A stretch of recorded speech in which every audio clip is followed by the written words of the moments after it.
All right, so welcome Angie, our biggest boss. Wow, look at those brows, look at that hair, look at those baby hairs. Look. Wow, I'm flattered. Well, let's just well, let's just get into it. So, the way I envision this podcast is very much like people know, everyone kind of knows if you want to become a lawyer or a doctor or something, like everyone kind of knows the steps to take. But for careers like ours, like the ones in the entertainment industry, no one really knows like how does someone start a media empire? How does someone become a TV writer? How does someone become an actor or some of these other careers?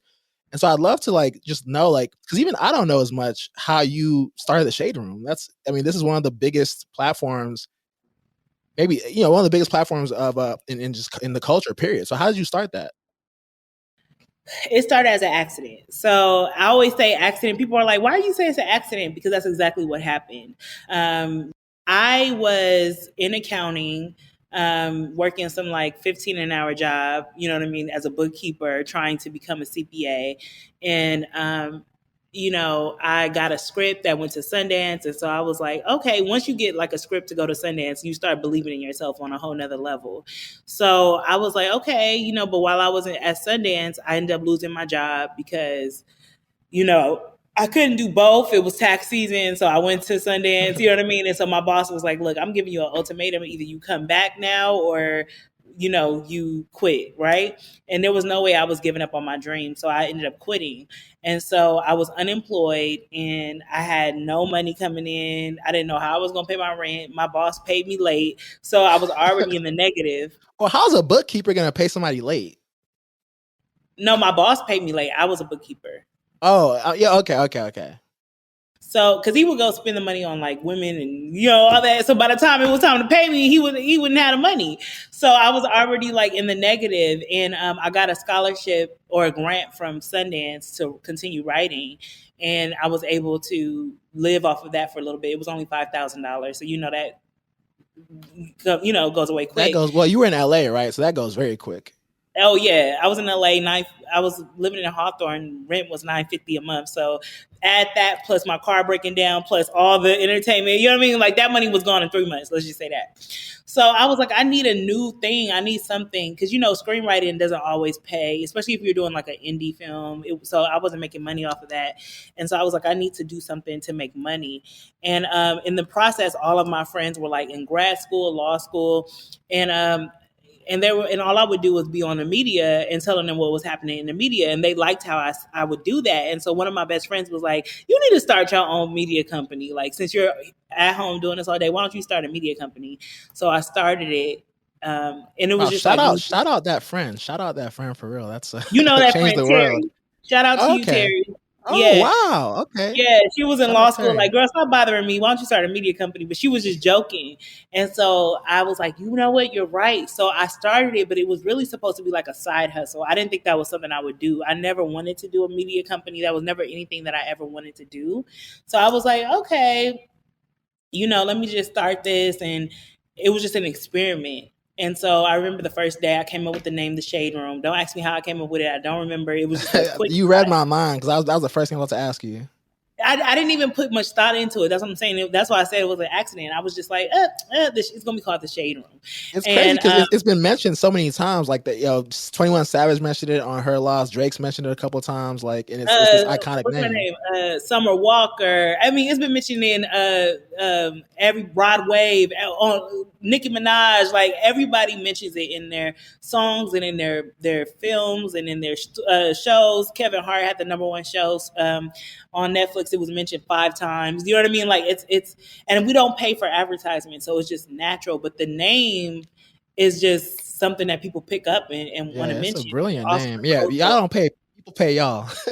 Yeah, the cultural effect is, I think, what is the reason why it's been mentioned so much. But yeah, I just started it. I opened the Instagram page, and from there, first day we got 300 followers. I was like, okay, that's kind of crazy because I just started blogging directly to Instagram, and at that time, it was when like the www dot. If you think like, when's the last time you went to www dot for news? Like, you know what I mean? We stopped doing that around 2014, and so all of the blogs were like falling, and they didn't really know how to exist in this Web 2 space, right?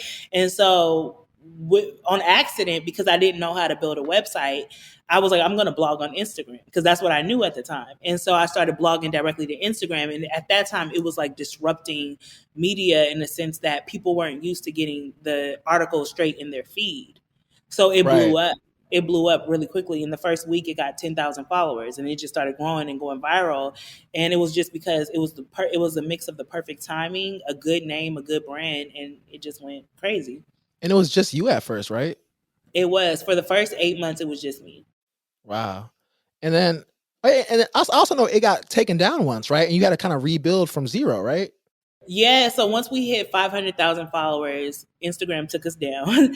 And the crazy part about that story was, I remember I was like, wait, we were just mentioned in the New York Times, like we were just starting to get known as a site on a bigger level. And literally, like weeks later, we get taken down, you know?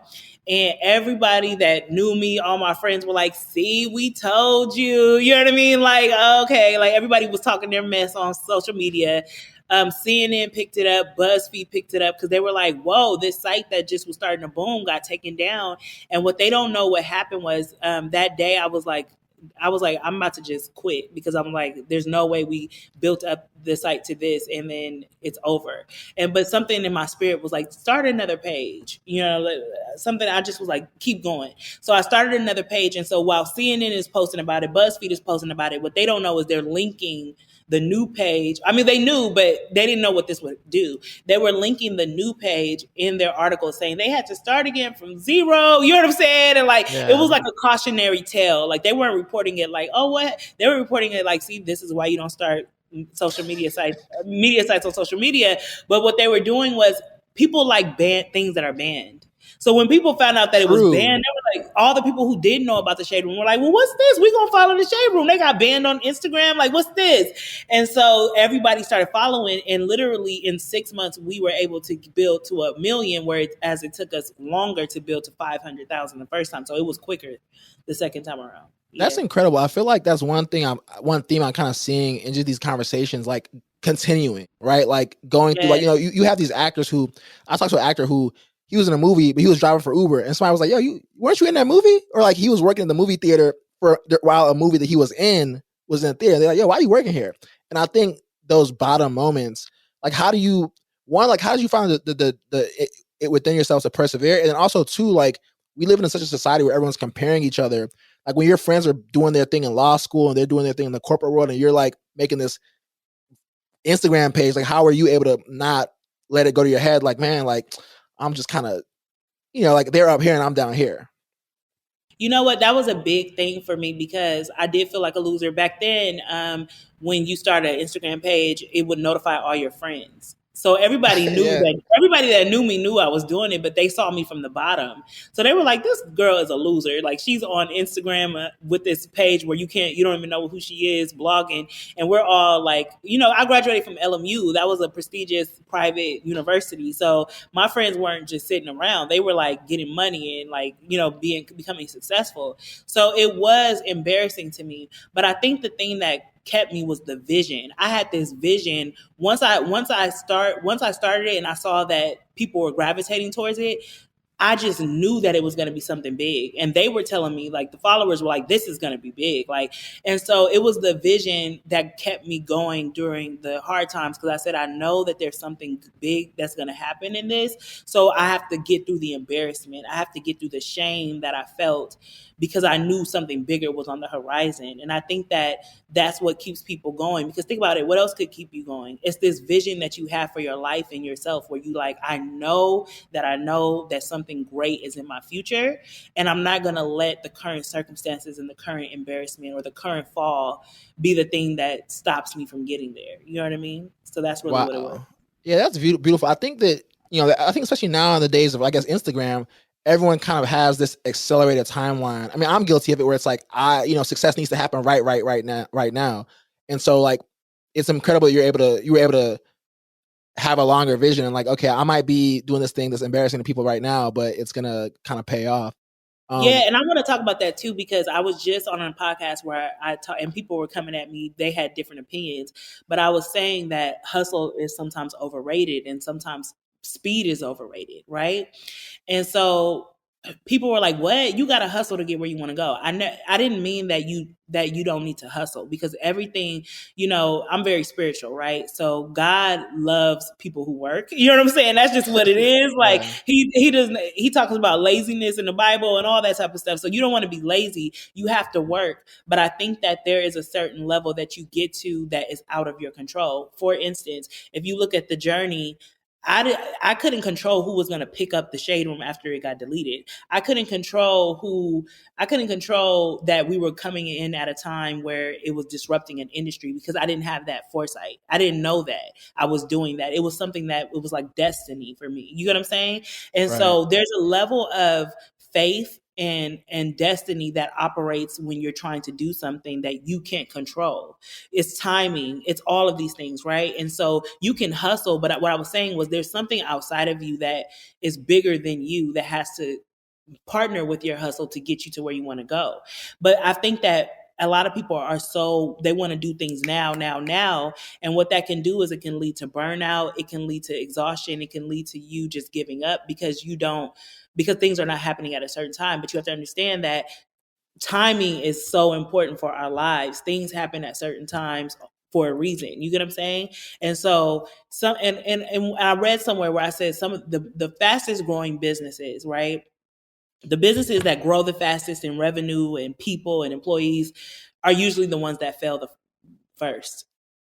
You get what Well, I'm yeah. saying? I mean, we saw. I mean, I don't want to date this episode, but I don't know if you've been following in crypto. Sam Bankman-Fried, FTX. He had this big exchange. It was the biggest exchange. Grew really fast, and now he got arrested. Like it burnt out.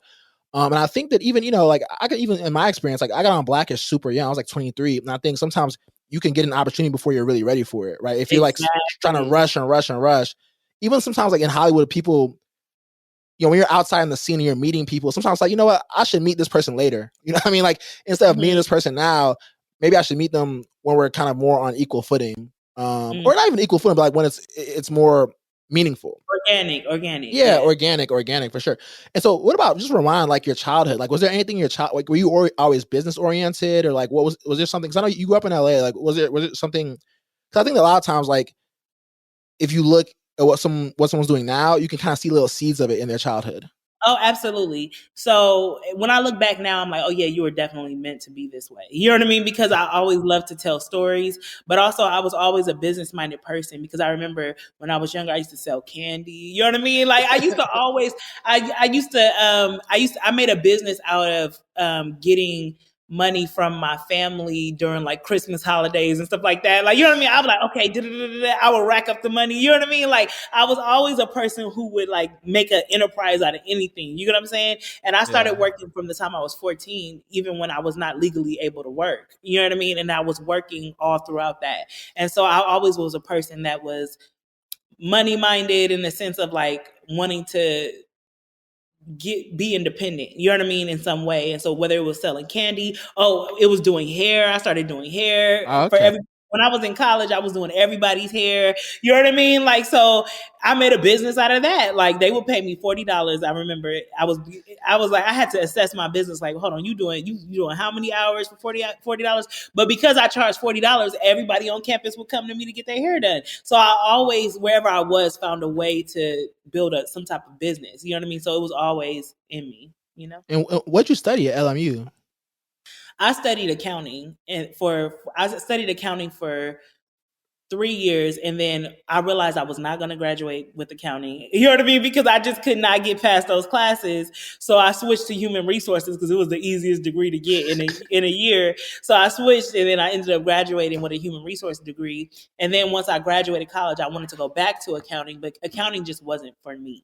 But I learned some things about money management and things like that was able to help me, in the future. Right. And were there any like big inflection? Like, so I think with whenever you're building a media business, a lot of times there's like a big inflection point. Like, like it's kind of like growth kind of goes like this and this, like along, and then you have a big kind of up move. Were there any sort of big stories or big things that kind of broke the shade room? Y'all, you grew, 20% in a month or 30% in a month or anything like that? Or was it always kind of slow and steady?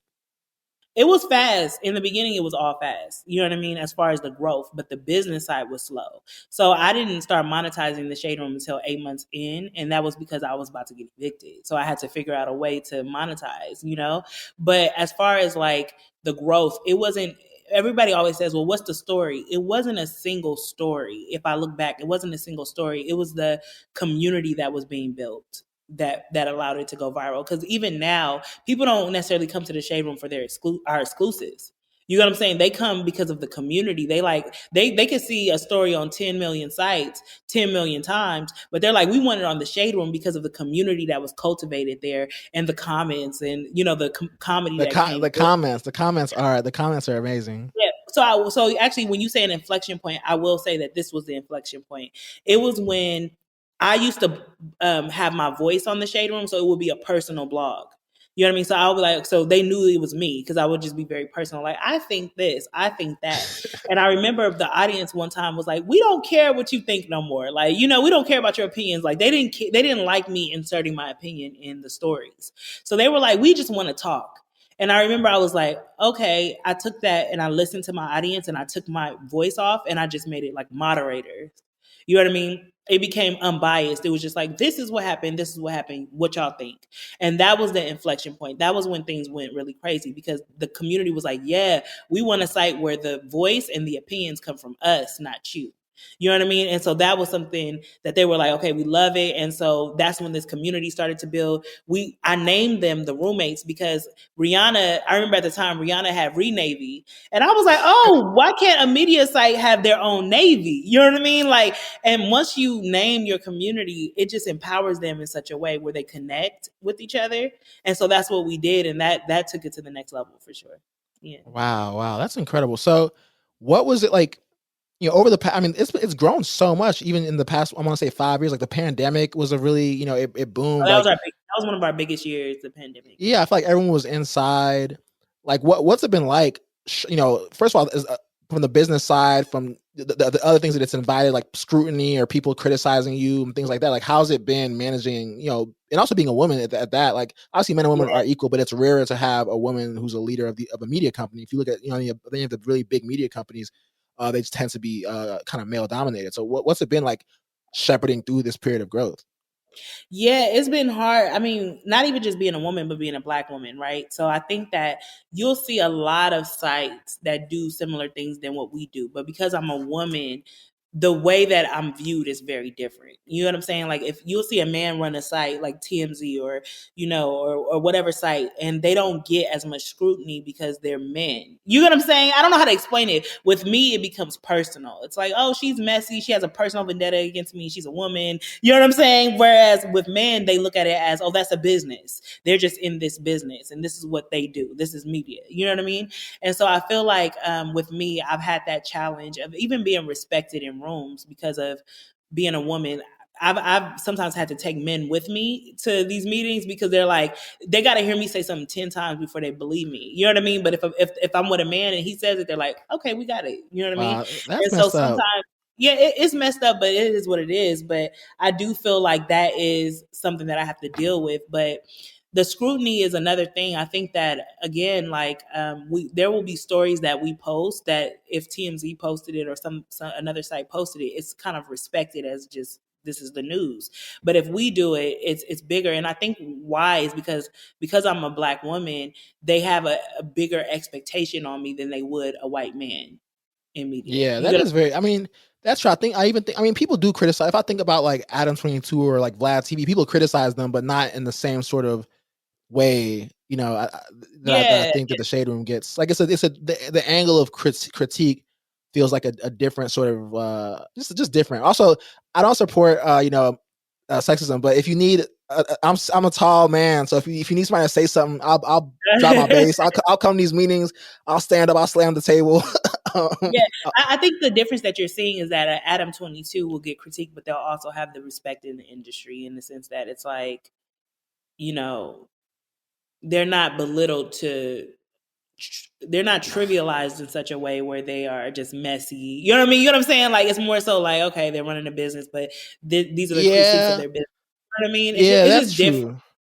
Like I remember, I mean, semi recently, like there was a whole kind of podcast wars where Joe Budden was kind of criticizing Adam 22 for posting, Yes. and even academics too, but really Adam 22 and DJ Vlad, like you repost stuff when somebody dies, and I felt like people really came to the defense, surprisingly, of kind of Adam 22, which I did agree with it. It's like, yo, like you don't get like the day Kobe died, the news was playing Kobe highlights all day, so you don't really, and like the day Pop Smoke died, the radio station was playing Pop Smoke all day, so you don't really criticize.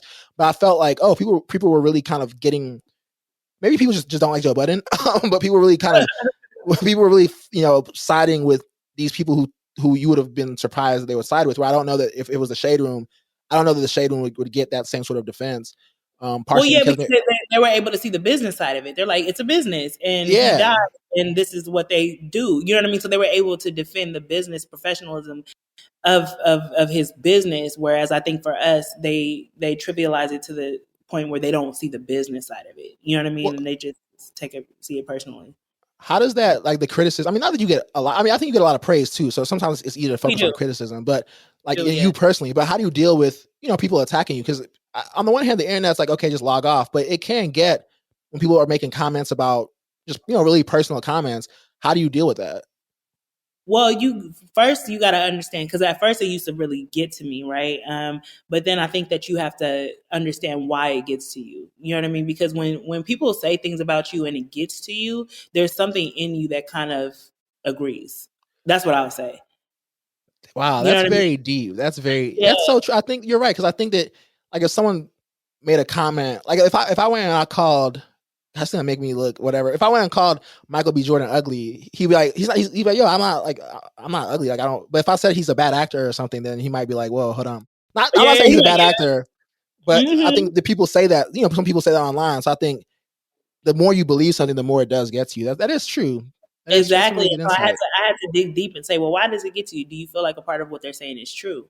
Because the comments I would get is, oh, you're tearing down the Black community or this and that, and I was like, well, why does that hurt me so much? And I think it hurt me so much because that's not my intention to do something like that. And so I had to start to look at the content, and that's when I started to do Morning Inspiration and Black Excellence and TSR Positive Images and try to change it up. And I'm still trying to change it up in a sense, to make it more more of the positivity in there.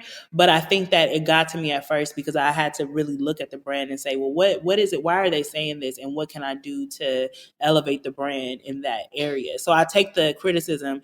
If it doesn't hurt me and it just rolls off my shoulder, I'm just moving on. But if it actually pierces me somewhere, I'm like, what is it that I connect to with this criticism inside? And how can I, you know what I mean? Yeah, that's very mature. I also want you've done TSR, I think, scholarships too, like giving away money. Oh yeah, we have scholarships at 3 different universities: LMU, Grambling, and Virginia State. Yeah, and I think people don't really focus on. I mean, I remember, we could take this out if it's not whatever. But I remember around the time that we were kind of working together, somebody reached out, like a rapper reached out to you in the DMs, was like, yo, you're tearing, kind of was coming at you on some like you're being negative and this and that. And I think you were able to defend yourself and say, look, we do these positive things too, and they kind of fell back. Like I think they kind of were like, okay, you know what, like maybe I'm tripping. Yeah, because we just don't talk about the positivity that we do, which is probably an issue for me, but we do a lot of positivity. Like we give 10% of our profits back to the community. And I don't know how many media companies do that. We funded transitional housing programs. I mean, what we're doing to impact the community is big on the back end, but I think that at the same time, what I had to reconcile was that, if let's say Fox News posts about the bad that's happening in their community, right? Because, they have a lot of Fox News local stations. Yeah, Fox 5. They say there were 10 killings, or in the community this weekend, shootings, and they post about all of that. You don't really say Fox News is tearing down the community. They're simply reporting about what's happening. And I think that for the Black community, because we are so marginalized and because we don't have a lot of representation, we begin to feel so much ownership over the representation that is out there. And we don't want to see bad things. You know what I mean? Because we're like, oh, we're already seeing in a bad light. We don't want to see bad things. But the reality is, if you're reporting on a culture, you're not just reporting on the positivity of that culture. You're reporting on everything. That means the bad, the good, the ups, the downs, downs, the ugly, you know what I mean? All of that needs to be reported on because you have to report on the state of the culture. And so that's where I was able to see what the Shade Room operates as. It's like a mirror to the culture. And anything that we don't like to see back is something that we're like, oh, you're tearing us down. But I'm like, we can't report on it if it ain't happening. This is happening. You know what I mean? That's so true. I think that, and it's like you can't not report on something because you want to make the community look, because then that's almost dishonest, right? It's not. I say it's like looking in the mirror with a filter on. You will never know how you really look. You will never know how you really look. Yeah, you know it reminds me of the debate that people kind of have over drill music, where it's like we gotta stop drill music and ban drill music, and like even as like hip hop and violence kind of gets to be intertwined, I'm like, well, these drill rappers wouldn't be rapping about killing and violence if that wasn't what was happening in their communities. You know what I mean? Like the music isn't like people been dying before. Like Lil Durk didn't make people start dying. People been dying in these cities for a long time. So I think it's like you can't blame the media. Because I mean, there is this sense of like if you're playing drill music in a car and you're hyped up already and you hear Lil Durk say, I'm about to put that pop, you know what I mean, or whatever, you know what I'm saying? It could impact you to want to do that. You know what I mean? So it's like, I think the difference between music and media is that the people who are in music who do drill rap, you want to be like them. These are your heroes. These are your heroes. These are your people that you look up to and admire. And so when you want to be like a person, and that person is saying, "I'm doing this, I'm doing that," then the kind of behavior, like think about it. When Drake put the heart in his head, everybody wanted a heart in their head. You know what I mean? Because people look up to you. They want to be like you. And I feel like media is different because we're saying, okay, well, now we're reporting on the drill rappers and what's happening as a result of all of this. You know what I'm saying? It's like a reporting news element, whereas the rappers in the drill music, they are the heroes. You know what I mean? And they are the celebrities. They are the people that people aspire to be. So I definitely think that's an interesting point. I mean, I don't know how they're going to rectify that, but it's interesting. It is. That is interesting. Well, and how do you like deal with, because you gotten criticism from people who are pretty big, right? Like I don't want to name names. You can, but like people, I don't want to get anyone wrong, but like big rappers, and like even dealing with the pressure, right? Because I can imagine like even on my little page, if someone was like, "Hey, take this down," I'd be like, "All right, whatever." Like maybe, I mean, in my case, it might be I posted a picture with somebody, they just don't like the way they look. But in your case, it might be a mega star, diamond, platinum artist saying take this down, or their team saying take this down. And I feel like you are so independent where you kind of stand, you like hold firm. Like, I mean, not that I have personal examples, but I just knowing you and kind of being around you, I don't think you fold. Like, I don't think I don't look at the Shade Room and think, oh, she's playing favorites, or she's, she's making this person look good or that person look good. Well, yeah, I mean, I'm saying I've had everybody. When I say the president knows that stepped into the Shade Room, Obama stepped into the Shade Room. You know what I mean? We have the kind of people that we deal with on a high level. It can be intimidating because they are powerful people in the industry, right? And they might threaten you. I got threats, and all that type of stuff. Like physical threats? What? Yes. Nobody's ever done anything or pulled up, but I have got threats. You know what I mean? They better not to. But it's a case by case basis. There are times when people will say, "Listen, I'm considering suicide." Not to give that out there for anybody to use that excuse, but there's times where I know that it could be the case, and then we'll take it down because we don't want to have anybody cause self-harm to anyone. You know what I'm saying? But then there's times where people need to be held accountable.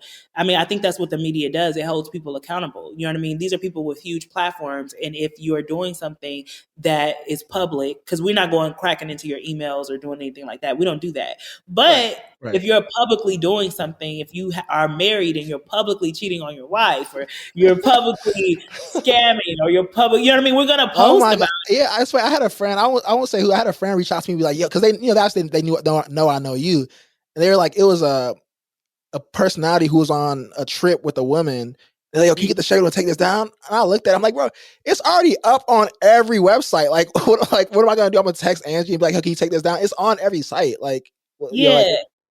Yeah, and I try to talk to them. Like when they call me, I'm like, listen, You know you're a celebrity. You know you're a public figure. You did this in public. You know what I mean? Like I gotta hold you accountable in the sense that this is what happened, and you know what I mean. Next time, learn from it. You know, and they'll understand, and they'll be like, oh, okay, I get it. But some people don't, and it's okay because I can't take it personally that someone is feeling protective over their brand because you know, I didn't know it until it started happening to me. When people will post me on their sites and I'm like, oh man, that's a bad picture, or oh no, they lied or whatever, you know what I'm saying? Or they put me in a bad light. Everybody's protective over their brand. So now at first I used to take it personally where I would go back at them. Now I'm like, I get it. You're protective over your brand, and the Shade Room, which is one of the loudest platforms out there, is posting about it and everybody knows now. So I understand. I just deal with it with grace and I deal with it with understanding. Like, okay, I get it. I understand why you're upset. I get that. How can we show a more complete side of you? So maybe you went to jail and we have to report on that because your fans want to know if you went to jail. I mean, this is something, you know, but did you give turkeys out for Thanksgiving? Let's report on that too. So it's like, it's a balance, just making sure that we're balancing the coverage on people. It is actually a friend of mine, not like not a rapper, not anything at all, went to jail and was in the Shady Room. And I was like, oh, you know, he's doing fine. But it was like he's like an executive. You probably remember the story. I'm not gonna say who, but it was like a story that was kind of a lot of places. But yeah, I mean, I can imagine like that. But it's like it's on you to not behave in a way that you would probably end up on there in a negative light at the end of the day. Exactly. That's the truth. That's the truth. But like, you know? How do you? I mean, because I just feel like another, like maybe I'm just soft, but I feel like another person might be like, all right, fine, you know, like because I feel like you. Because I just remember it was a very small thing, but I remember like it was somebody who's, you know, probably one of the biggest people in the world had sent you a voice note, like, you know, basically kind of saying like what it was, you know, you're like criticizing the platform, and you kind of spoke up and were like, yo, no, we do all these positive things, and like we're not even on that type of energy. I remember that. I know exactly what you're talking about. Yeah, I mean, you can say who, I won't say, but when you talk about Drake, maybe, yeah. Right. But I was like, you know what? Yeah, I was like, and he couldn't understand it. But again, if you're a celebrity, you're seeing it from a totally different view. Yeah. But I feel like he kind of did come to understand though. I feel like y'all went back and forth a little bit, and I feel like he kind of was like, all right, like I kind of like. He was understanding. He was like, okay, I get it. It's media, you know. But he did tell me, well, hey, you know, understand that we're people too. And that was big. I'm like, okay, yeah, I understand that you guys are human and you're not up for the slaughter, but at the same time, you make your money off of being a celebrity and having and public opinion, really. So when you make your money off of the praise of people, that, you know, being able to influence people, you have to understand that there's something else that comes with it, and that's accountability to the public. You know what I mean? Yeah. That's a lack of privacy in a sense to the public. And so I feel like celebrities have to realize that when you sign that paper, that document, when you put that video out and it goes viral, once you accept that contract of fame, there's things that come with it. And it's been like that since day one. Before the Shade Room, after the Shade Room, you know what I mean? That's just what it is. And I don't even think the Shade was even going to post anything about him at that time. I think it was just like a random, you know, anyway. But I think it is, I mean, yeah, it's fascinating because I think that like that made me see you in a different light, because I feel like a lot of people would have just folded because it's like, oh my, this is, you know, I mean, this is the biggest artist in the world. This is somebody who you want to be on good terms with. And I feel like you were able to really stick up for yourself in that moment and say, no, like this is like, you're not going to kind of tell me what I can do with my own platform, which I think is like just because even, I mean, we know a lot of platforms, even big ones, kind of trade favors, right? And we'll do like even cable news, I'm sure, where it's like, all right, like my person, like don't speak bad about Hillary Clinton. Like basically, if you speak bad about Hillary Clinton, if you speak bad about Joe Biden or something, then you know we won't make this person available to you. And there are all these things that people kind of, these games that people play in the media, especially with politics. And I feel like you're able to kind of treat everyone equally. You know, and I think that's why people can't really get too mad at you. You know why? Because I know who builds the site. It's not celebrities that make my site popping. It's the people. And the moment I start to sell out the people by, you know, moving weird, they're going to feel that. They're going to feel that inauthenticity, and then they're going to leave and go to another platform they feel is more authentic. And so I'm never going to sell out my base of people who are coming to us to hear the truth for one celebrity or the other. You know what I'm saying? Because they're not, okay, we don't have to post about one celebrity. There's a million other celebrities to post about. You know what I'm saying? So it's not one celebrity that makes the shade room, but it is my audience that makes the shade room. And so I keep them at the forefront, you know? Yeah, and it's funny because I feel like some celebrities think it's about them. They think that they're bigger than the shade room almost, and they kind of realize, well, no, the shade room. Because I feel like I don't want to name names, but I feel like there was a celebrity you're like, I'm just not going to post you. You know, like if we just Yeah, we said we're not disagree.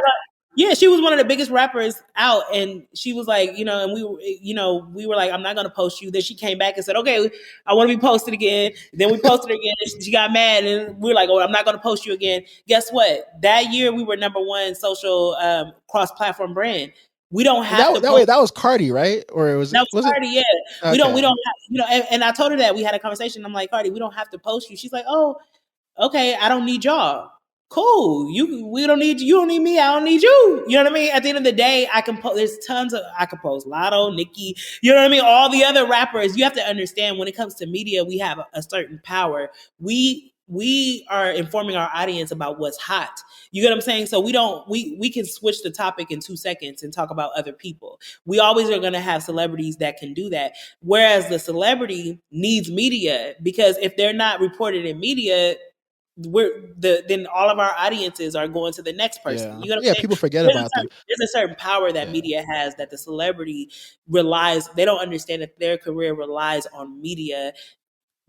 Think about it. How would you know about Cardi B if media didn't post her? You know what I mean? Like, it's just Yeah. it is Well, what it is. I will say I'll play a little devil's advocate where I think that there's some artists like I think Kendrick Lamar went five years between albums. J. Oh, that's Cole. true. That's true. There's That's some true. people But who can guess kind what? of Guess what? When Kendrick Lamar drops an album, all the media is posting about it. You know what I mean? Like, right. everybody's talking about it. They're on, the podcast talking about breaking down the lyrics. You get what I'm saying? So even a Kendrick Lamar who doesn't, I think Kendrick Lamar has found a way where he doesn't need to sell his personal life to get there, but his music is still highly discussed in culture and media. You get what I'm saying? And so it's, if nobody, he has a strong audience base, but I think that is what celebrities need to look at. The Kendrick Lamars, the Beyoncés.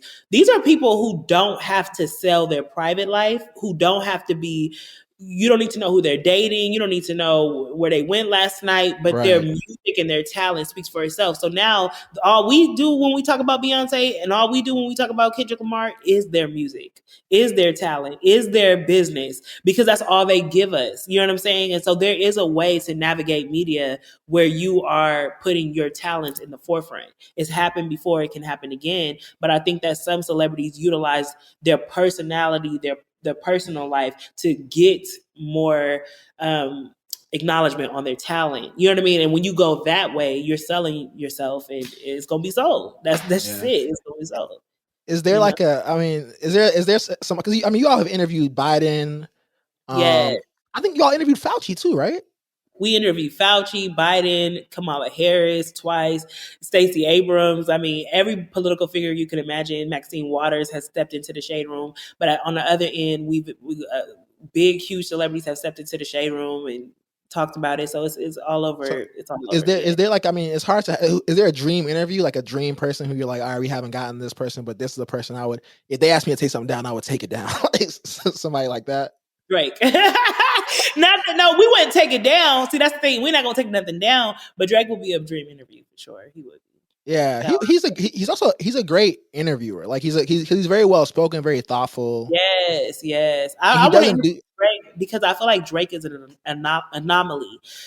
Drake does not get the. I mean, he does get the credit. Let me stop. He gets the credit, but it's like, how have you been able to reinvent yourself so that you're hot in every era? You know what I mean? Like, It he's is hot so over and hard. over, like even to the end. Like, he's even to this 21 Savage thing. Like, he can always reinvent himself and make himself a topic of discussion, no matter the times. Like, ever since the beginning of his career, I think that his ability to reinvent himself and collaborate with people and stay hot for as long as he has is just an anomaly. It doesn't happen for most people like it's happened for him. Yeah, I think it's easy to kind of forget that he's been hot for so long. It's like when I meet people who are, people who are like, Drake was my high school soundtrack, or Drake was my college soundtrack, or Drake was my like post grad soundtrack. Like he's really, Exactly.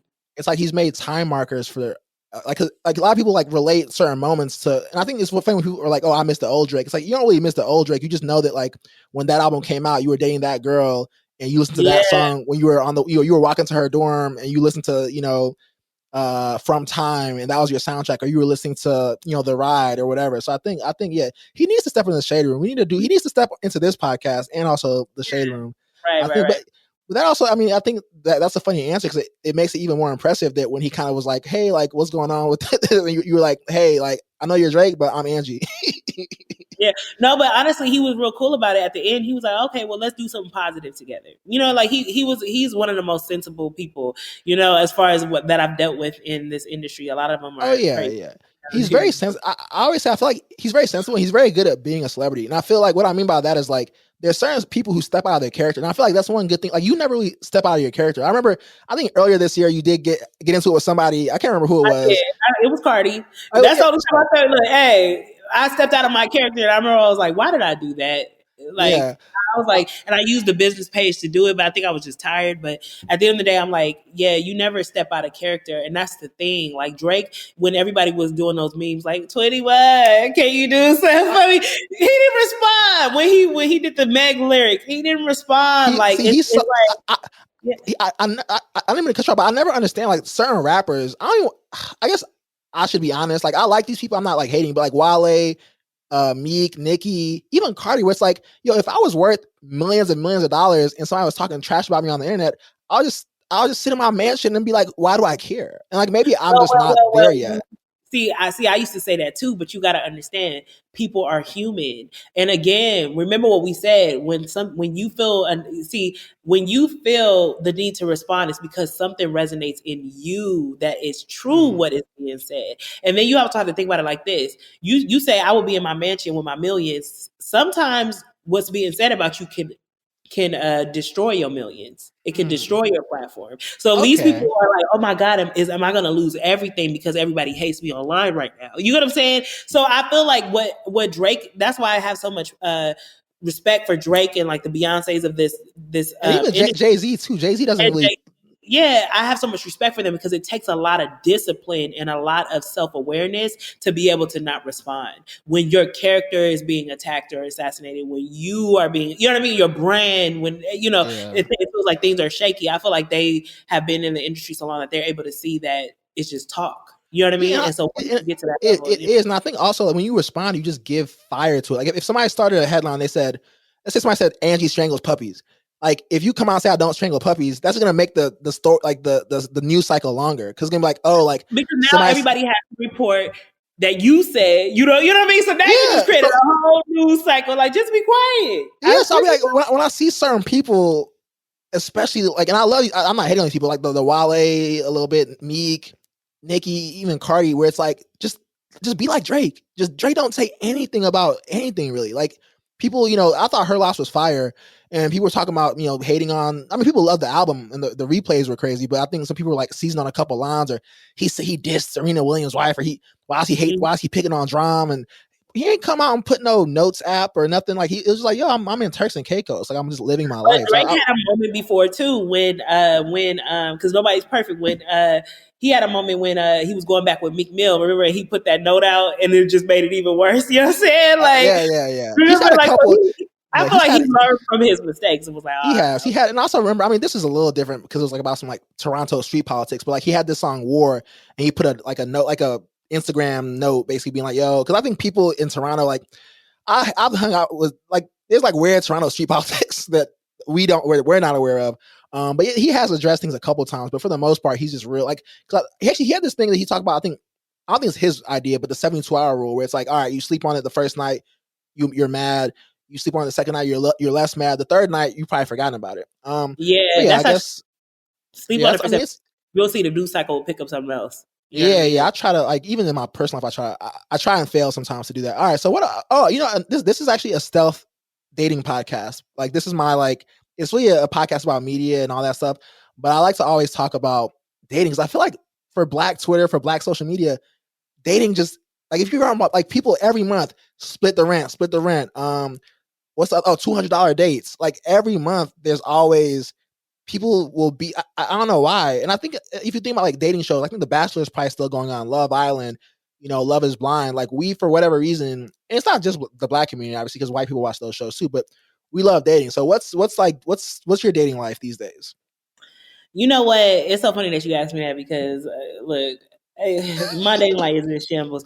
You know what I'll say? I feel like it's hard to date when you're in my position because it's hard to see who's genuine. Because I always say it seemed like everybody could utilize the shade room. Like Oh I yeah. don't care if you, I don't care if you're a realtor. I might meet a realtor and be like, oh, he don't need the shade room, and then he's like, oh, could you post my, you know what I mean? Or Oh, I has could that happened to you like on dates? Like where someone's like, yo, so like the third date, like, yo, so could you post my nephew's mixtape?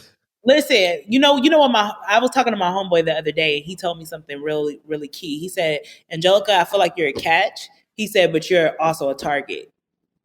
You get what I'm saying? Because you have a Yeah. big platform, you have wealth. So when men come, my issue is that men will meet me and be like, "You're my wife. Let's get married right now." And I'm like, "What? Why is it going so fast? Let me get the engagement ring. Let's propose." Da, da, da. I see this big future for us. Well, That's been they probably try to advertise in the shade room before and be like, oh, hold up, they're getting this kind of, let me like take they'll half. treat me and be like, "Oh my gosh, I gotta lock you down because you could bring this to me, you could bring that to me, you could elevate my business. We're gonna be a power couple." That's been my issue with dating. I meet men and they immediately want to get married and they immediately want to be this like power couple, but I'm like, are you loving me for me, or are you loving me for what you see our life can be together? And so I've been through like 4 or 5 guys who tried to rush me to the altar, and then I had to be like, well, and find out that it wasn't really that. You get what I'm saying? Because that's how men come at me, right? And so I don't know if that's the same for a lot of women in this industry, but that's definitely for me. Well, And so dating for me has been exhausting, and like it's hard to. I tried to lie about what I do. I tried to be like, "Oh, you can't go to my house." Once you come to my house, it's a wrap. You know what I mean? You know what I'm saying? One of the 2 houses in LA. You know what I'm saying? You oh come, wow. it's a wrap because you're like, oh shoot, if I marry her, I get 2 houses. I get two, Wow. mansions. You know what I mean? Or That's the whatever funny it thing too, is. because the house is so true. Because I feel like you Google people's net worths and it might say somebody's worth of 500 million, 200 million, but Exactly. but when you come to somebody's house, you go to Drake's house, you go to Jamie Foxx's house, you go to Diddy's house. You're like, all right, like there's no fake. I mean, not really any faking like real estate. They check pretty thoroughly that you can pay the mortgage or you pay it cash. Like when you go to Yeah, somebody's yeah, house, that's when you know it's all, yeah. If like if you you want own to the know if house, somebody really has money, it's the house. So I mean, yeah. have they been equally yoked with you though? Like, because I feel like somebody could say we're gonna be a power couple. For somebody to be a power couple with you, they have to be like, I mean, they got to run TMZ or something. Like, what's the? No, a lot of times they're not. That's the thing. They'll be, because you know what I learned. It's hard for me to date men that are equally yoked in the money department because those men like to have women that don't have much because then they're able to, they feel They're like that's where their dependent. value. Yeah, yeah, they depend on it. They feel like that's where their value is. Like, oh, you've never dated a rich man like me. It's not many rich men like me that you can date, and you're gonna want all this that I have to offer, and I'm gonna be the prize. But when they date a woman who's like got her own and that's not what she values, if that's what you feel like is your value, and you meet a woman who's like, oh, that's not what I value because I got my own, then it can make a man feel insecure because he's like, okay, well, what else do I bring to the table? You know what Oh, I'm for saying? sure, for sure. So I mean, it's I like, think, yeah. So it's yeah. on both sides. I have issue with men like that because they're like, well, what can I do for you then? You know what I mean? I'm like, oh, well, you could do a lot. You could be kind. You could be, you could be a friend. You could be a protector. You could be all of these things outside of your money. But a lot of those men don't know what else to bring to the table outside of money and Well, status. I think it's You know? because like I think that it's because like men kind of get valued for their status, right? We like it's hard to Yeah, divorce your your status or your success. Like I was thinking recently, like I didn't really start dating until kind of more recently because like let's say up until 18, I was a nerd, like kind of awkward, whatever. In college, I went to Harvard. So, like girls from surrounding schools like BU, BC, Wellesley, they want to get a Harvard guy. So like I'm the kind of the prize. And then I worked on Wall Street for a couple of years, and like I was working all the time. I didn't really get to go out. And so, but even if I did, it's like, okay, this guy went to Harvard. He works at this investment bank. Like there, you're kind of the prize again. So you only have to do like, all right, like let's get ready, meet at 8. And then when I moved to LA, I was kind of wild, and I bought the G wagon. I was going out and about in the streets. And so now that I'm not in that lifestyle anymore, it's like, oh, okay, like dating and like planning, like, hey, let's get dinner, like meet at 7:30, be ready. But I think that when you're like, it's people end up wanting you for these other things. And so I think when you meet somebody who doesn't, it's like confusing because it's like, okay, wait, what? Like, why do you even like me? You know what I mean? You don't, it's like you don't need me for anything really. So it's like a little bit But confusing. that's the thing. We want you for you. We want you for who you are outside of all of that.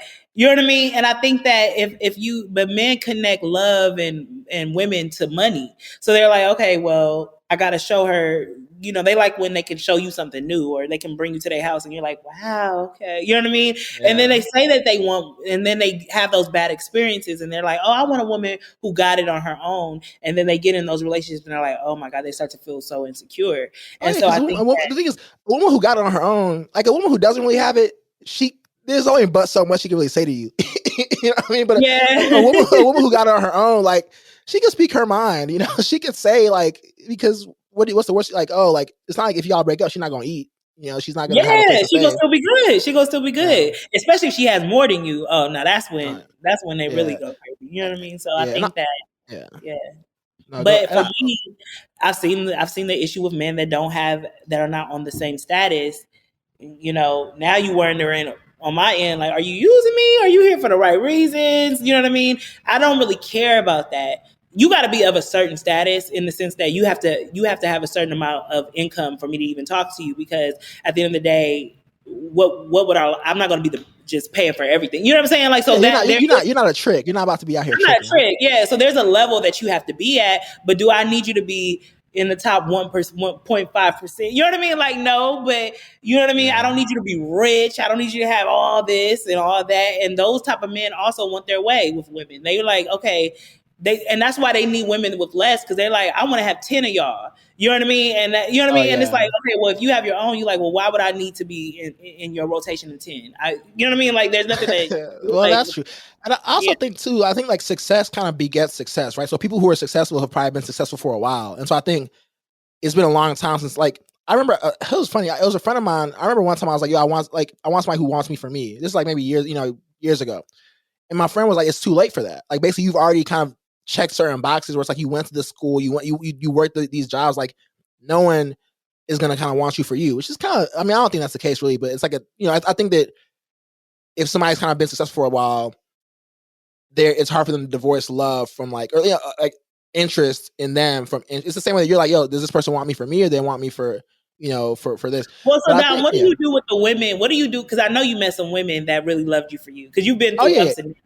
So what do you do with them? How do you treat those women? What do you do with those women? I think I was with somebody who I definitely loved you for me, because I was with her in a down time. But I think that also, like, if you're ambitious, then like when you're in a downtime, it's hard for you to even be in a relationship because you're just like not really happy. But I think if someone just loved me for me, I'm a very good. I don't know. I think I'm. So what did you do? So she was with you during the downtime and you were unhappy and you let it go? Yeah, I think I was unhappy and it just like let it like it. I think it's just hard. I think it's just hard to be in a relationship when you're unhappy. Period. I think that like because I think even just like I think there are two. It's funny that you talk about like being successful, right? I think there's two types of. I think people kind of glorify the idea of like we're gonna be down here, we're gonna build together, right? But I think that I've always been more of a person who's like, oh, like I want to get to a destination and then invite somebody on board, because I think that when you're fixated on getting to a destination, it's hard to really prioritize somebody or even be in the mood to really bring joy to somebody when you're focused on like I'm trying to get like, let's say whatever your goal is, right? Yeah. No, that's true. That's true. You got to be happy, but also we have to stop associating happiness with success. You know what I'm saying? True. We do. I think that that's the problem, is that we associate because think about it. If you associate happiness with success, right? Let's say you get married and then one day you have a down moment. You know what I mean? And you know what I mean? Are you going to stop loving your wife? Like, are you going to have to check out of that relationship? You know what I mean? Like, I mean, everybody has ebbs and flows. And so we have to kind of divorce. If I'm not successful, I'm not happy. What is life about? Like, what are the other things in life that you can find happiness in? Because you got to be a person that, and okay, let me say this about self-love, right? I'm going to say this about self-love. All right. What I had to learn about self-love was everything around me that I felt made me love myself, which was achievement, this, that, right, accolades and all these things, is iffy. it's fly by night, right? You can have it one day, you may not have it the other. If your self-love is rooted in those things, then you don't really love yourself.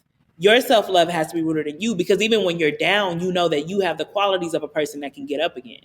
You know what I'm saying? And Wow. so that is the unraveling of what true love is, true self-love is loving yourself, not for the things that you bring to the table or the accolades, but loving yourself for the character and the person that you are, because that never shifts. Everything else does. You know what I mean? Wow, that you So see, you have to be a life coach. That's very beautiful. I think you're right. I think that especially black men. I mean, it's tough. I think people will say like, "Oh, there are people online will be like, oh, people don't love black men outside of like their money." But then it's like black men don't really have that much money. So like just in general, like on average. So is that really true? But yeah, I don't know. I think that it's hard to divorce success from kind of self love. But I think you're right. I also do think a thing that people find joy in. I feel like at least I'll speak for myself. I'm in that age range now, that kind of 28 to 32 range, where people, you look left and you look right, somebody getting engaged, like people, and it's always yes, it's always the guys who are like the biggest dogs, like the guys who are the biggest dogs. They're there with their two little beautiful girls, and like I think now we're in the era.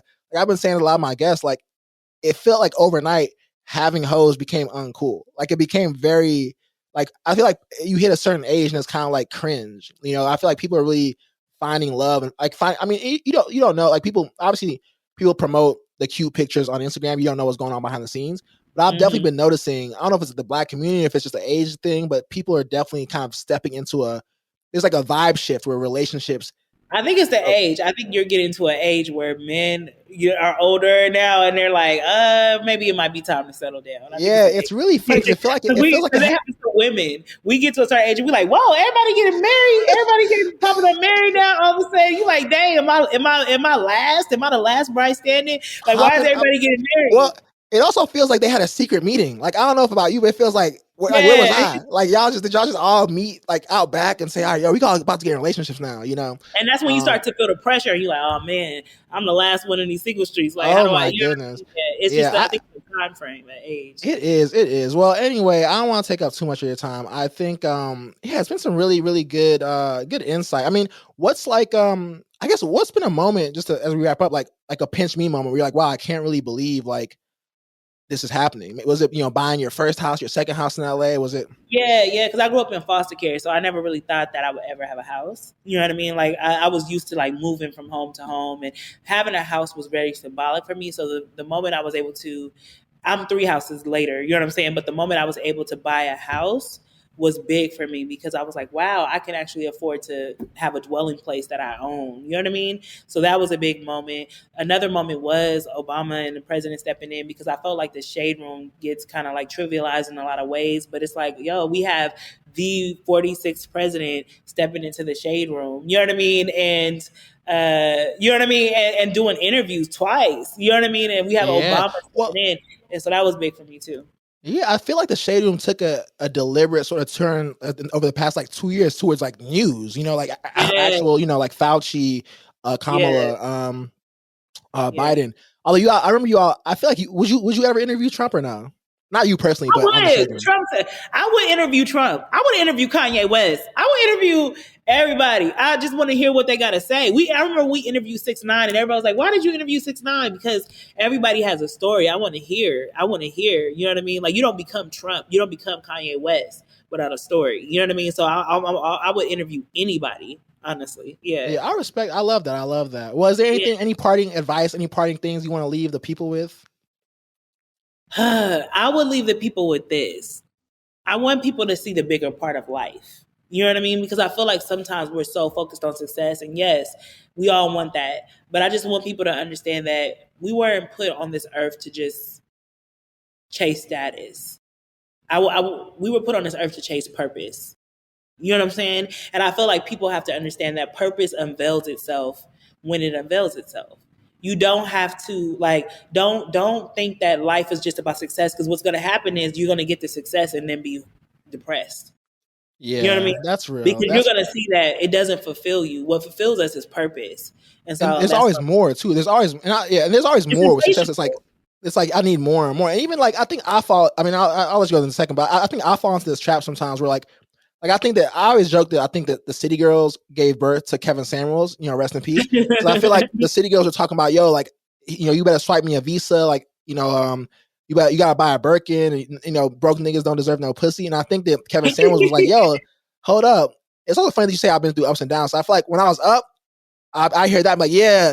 But now when I was down, I'm like, yo, broke niggas don't deserve no pussy. Like, like what the, like, come on, like just a little bit.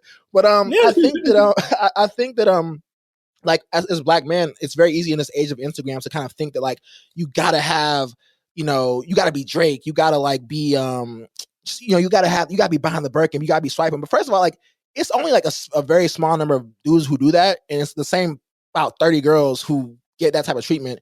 Like I've seen Black, like as a Black man, a woman will love you. I've seen, you know, a man who like lives in a studio apartment and just has a normal job, and like you can like you can get love and not like I don't know. I think that we're just in this era where I think because of social media, it's like you have to go to Cabo first date and you have to buy you have to buy this and buy that, and it's really like not the case. Like it feels like the case if you're on social media a lot, but if you step back, it's like no, like girls just want someone who like treats you nice and like is kind and is funny. Like, are you nice? Are you funny? Are you kind? You know, you just, you know, like not everyone has to be, because it just frankly there aren't that many, given the state of the Black community, there just aren't even that many wealthy Black men. Period. But yeah, I Women think just you're want a right. good man at this point. I think everybody tired. Women Oh, just want trust me. a Yeah, good man. I've dated like, you know, dating somebody who's like in that, because now I understand how Insecure, like the show Insecure, because the show's really about how it's hard to date as a Black woman in LA. And as I get older and my friends get older, I'm like, because some of them are tired. They're just like, yo, I don't want to tell another man my favorite color again. I'm tired. I don't want to tell another man where like my job and this and that. It's like I'm just done. Like I'm over it. They've been dating men for like 15 years by now if you're about 30. So yeah, it is. I mean, you know, I hope, and I like the shade on doing the whole Black love thing, but I wish you success. Well, you already have lots of success in life and business. I wish you success in dating too. And I appreciate you taking the time. And I know you're a very busy, very in demand person, so I really appreciate it. No, I'm happy to come here, and I wish you much success with your podcast. It's gonna be big, you know what I mean? Just keep going for everything that you want in this life, and always put purpose first, you know. And yeah, and I wish you success in love. Are you dating somebody right now? No, we gonna talk about that offline. I'm single these days, but I've been having relationship fever because I'm like I said, everybody's starting to, you start looking left, and you gotta put blinders on. Like you can't always be comparing yourself, but I'm starting to be like, hold Just up, know, don't go after the girls that want you when you up, because here's the thing, you're gonna have to stay up, and that's too much. You know what I mean? You got to stay up for the rest of your life to maintain that. I plan to stay up, but I agree. I agree with you. You Well, know, thank you. you plan to stay up, but you want a woman that's gonna be with you regardless. I feel you. I feel you. I wish we're gonna find. We're gonna do this again in like 6 months. We're gonna each have. And we also, because I know Drake hears everything that's said about him pretty much online. So we're gonna have to do the Drake crossover. I know he's gonna have to step in the shade room into this podcast. So awesome. Thank you so much. Okay, that